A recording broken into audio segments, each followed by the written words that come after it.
Prime minister Narendra Modi Nigeria पहुंचे। Nigeria में उनका रेड कारपेट और बड़ा ही ग्रैंड वेलकम किया गया। नाइजीरिया भारत माता जय के नारों से गूंज उठा। यहाँ तक कि नाइजीरिया के लीडर्स ने रिस्पेक्ट और ऑनर के तौर पर नाइजीरिया के एक शहर अबुजा की चाबियां इंडिया के प्राइम मिनिस्टर नरेंद्र मोदी को दे दी।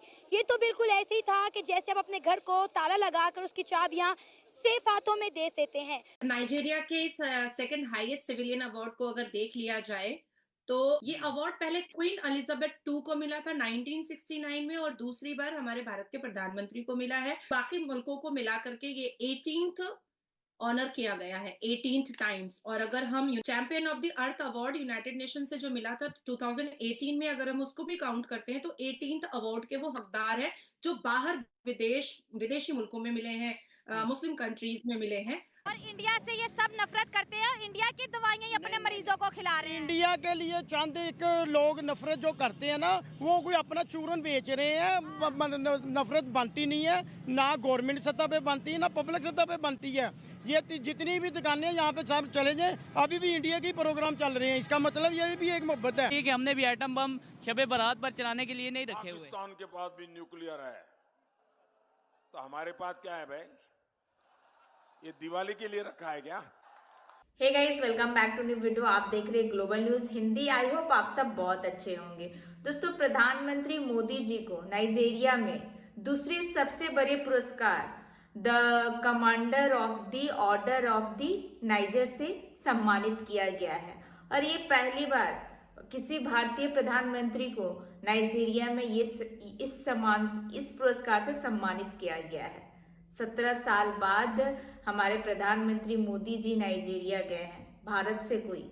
अब ये सब देखकर पाकिस्तानियों को हो रहा है खूब जलन।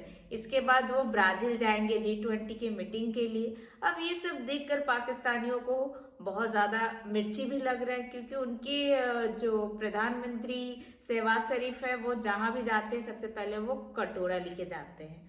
और किसी ये में वो इनवाइट, वैसे तो वो इनवाइट किए नहीं जाते हैं, अपना कटोरा लेके बिना बुलाए पहुंच जाते हैं। तो आइए देखते हैं इसको लेके पाक मीडिया क्या बातें कर रही है। लेकिन वीडियो में आगे बढ़ने से पहले चैनल पर नए हैं तो चैनल सब्सक्राइब कर ले, और वीडियो अच्छा लगता है तो दूसरों में भी शेयर कर दे।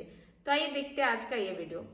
क्या कहना चाहेंगी? आज तो टॉपिक बड़ा जबरदस्त है, इंटरनेशनल समझ लें अफेयर्स के ऊपर हम डिस्कशन करेंगे कि क्या वजह है कि आपके जो प्राइम मिनिस्टर हैं, इंडिया के प्राइम मिनिस्टर हैं, दुनिया में उनकी मकबूलियत पॉपुलैरिटी बढ़ती नजर आ रही है, बहुत तेजी से बढ़ती नजर आ रही है। समझ लें इस टाइम वर्ल्ड ऑर्डर जो अगर कोई बना रहे हैं 2-3 कंट्री, उसमें इंडिया आ रहा है और इंडिया के प्राइम मिनिस्टर नरेंद्र मोदी। अभी नाइजीरिया के सेकेंड हाईएस्ट सिविल अवार्ड जो नाइजीरिया का है वो उन्हें दिया गया। क्या कहना चाहेंगे इसके ऊपर? Yes, definitely.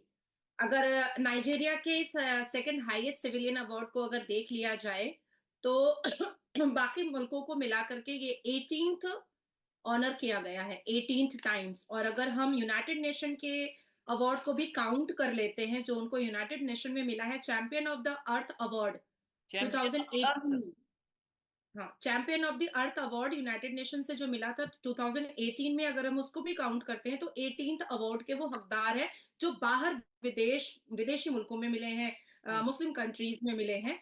अब इसकी मैं थोड़ी सी झलक आपको दे देती हूँ। 2016 सऊदी अरबिया ने अवार्ड दिया था, 2016 अफगानिस्तान ने दिया था, 2018 पैलेस्टाइन ने दिया था, 2019 यूनाइटेड अरब एमिरेट्स ने दिया था, 2019 रशिया ने, 2019 मालदीव्स ने, 2019 बहरीन ने, 2020 यूएस ने, 2021 भूटान ने, 2023 पलाऊ ने, 2023 फिजी ने, 2023 पापुआ ने, 2023 इजिप्ट ने, 2023 फ्रांस ने, मार्च 2024 फिर से भूटान ने, 9 जुलाई 2024 फिर से रशिया ने, 2018 United nation the champion of the earth award.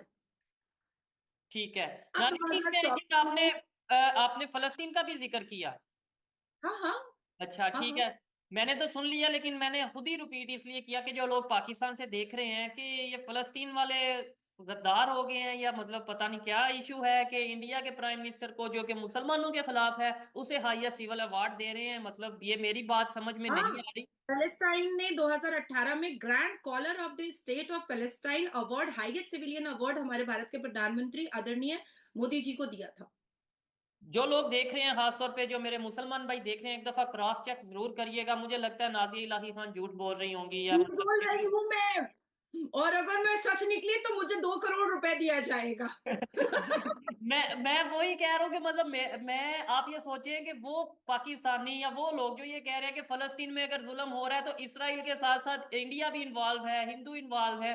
वो फलस्तीन वाले खुद हाईएस्ट सिविल अवार्ड, या जैसे आपने बोला है कि ग्रैंड कॉलर अवार्ड, जो आपने अवार्ड का नाम लिया है वो दिया, तो इसका मतलब ये है कि हमारे तक जो खबर आती है, ऑन सीरियस नोट अगर बात करें, कि हमारे तक जो खबर आती है कि वो कंट्री फलस्तीन के खिलाफ, वो कंट्री फलस्तीन के खिलाफ, क्या पाकिस्तान को भी फलस्तीन ने पाकिस्तान के प्राइम मिनिस्टर को हाईएस्ट सिविल अवार्ड या कोई भी अपने अवार्ड से नवाजा है? तो काइंडली मुझे कमेंट बॉक्स पे बताइएगा, और मैं उसके ऊपर लाजमी वीडियो बनाऊंगा। ये मेरी फर्ज और ये मेरी ड्यूटी होगी। और अगर नहीं अभी तक अवार्ड मिला तो फिर ये हमारे लिए सोचने वाली बात है। नाज़िया जी, आगे बढ़ते हैं, क्या आगे कहते बढ़ते हैं? हैं। जी जी। 2024 17 नवंबर 2024 को भारत के आदरणीय प्रधानमंत्री श्री नरेंद्र दामोदर दास मोदी जी को prestigious grand commander of the order of the Niger जी जी कॉन का अवार्ड मिला है नाइजीरिया में। ये अवार्ड पहले क्वीन एलिजाबेथ टू को मिला था 1969 में, और दूसरी बार हमारे भारत के प्रधानमंत्री को मिला है। और पिछले 17 साल में भारत, ये पहली बार हुआ है कि भारत के प्रधानमंत्री जो है अफ्रीका और नाइजीरिया का विजिट किए हैं, वो है हमारे आदरणीय प्रधानमंत्री मोदी जी। डेफिनेटली 17 नवंबर से लेकर के 21 नवंबर तक उनके काफी लंबे चौड़े टूर हैं। हालांकि हमारे भारत में झारखंड में और महाराष्ट्र में और उत्तर प्रदेश में बहुत सारी जगहों पे बाई इलेक्शन, और महाराष्ट्र में तो विधानसभा इलेक्शन है, और झारखंड में भी विधानसभा इलेक्शन है जहां पर सरकारें बननी है हमारी। तो इसके बावजूद भी जो उनके शेड्यूल में था, वो अपनी जिम्मेदारी निभाने के लिए निकले हैं। 17 नवंबर से लेकर के 21 नवंबर तक वो नाइजीरिया का विजिट उन्होंने कर लिया, ब्राजील करेंगे और ग्युआना करेंगे।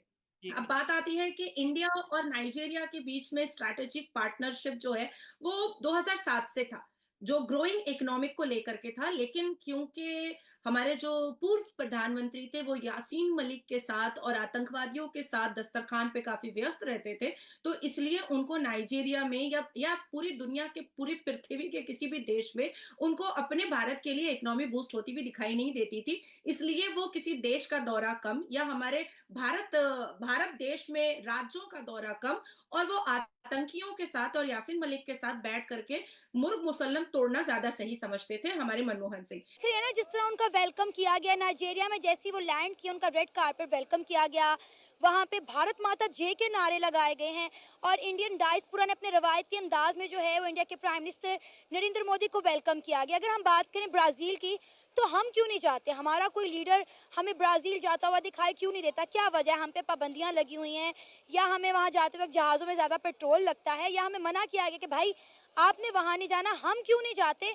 हम किसी मुल्क का विजिट क्यों नहीं करते? क्यों नहीं कहते कि भाई आप आओ और हमारे मुल्क में आके इन्वेस्टमेंट करो? आपको पता ही नहीं है, हम बहुत जाते हैं, हम अमेरिका जाते हैं, बार बार जाते हैं, हम यूके जाते हैं, हम जो यूरोपियन कंट्रीज़ है वहाँ बहुत ज़्यादा जाते हैं। आपको नहीं इल्म इस बात का, लेकिन इशू ये है हम वहाँ मांगने जाते हैं, और हम कह के जाते हैं, बताते हैं जाके कि मांगने आए हैं।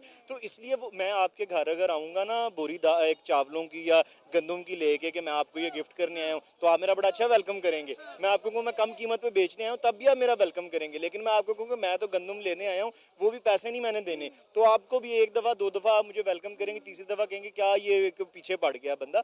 तो जब हम इसलिए उन मुल्कों में नहीं जाते, हमारे पास है ही नहीं उन्हें कुछ बेचने या देने के लिए। IT इंडस्ट्री पाकिस्तान की, आप इंटरनेट के हालात देख लें, VPN लग गए हैं, बहुत सी वेबसाइट्स वैसे यहाँ पे बंद है, तो हम क्या बेचें किसी को। बल्कि जो बड़े बड़े इदारे हैं, बड़ी बड़ी वेबसाइट हैं जहाँ पे ऑनलाइन काम करते थे, उन्होंने वार्न किया पूरी दुनिया में अपने कस्टमर्स को कि पाकिस्तान से ना अपना काम करवाइएगा, वहाँ तो किसी भी वक्त इंटरनेट बंद हो जाता है, प्रोजेक्ट ज़ाया हो जाएंगे। तो ये था आज का वीडियो। आज के वीडियो के बारे में आप क्या सोचते हैं? अपनी राय कमेंट में जरूर दे। वीडियो अच्छा लगता है तो लाइक शेयर कर दे। चैनल पर नए हैं तो चैनल को सब्सक्राइब भी कर ले।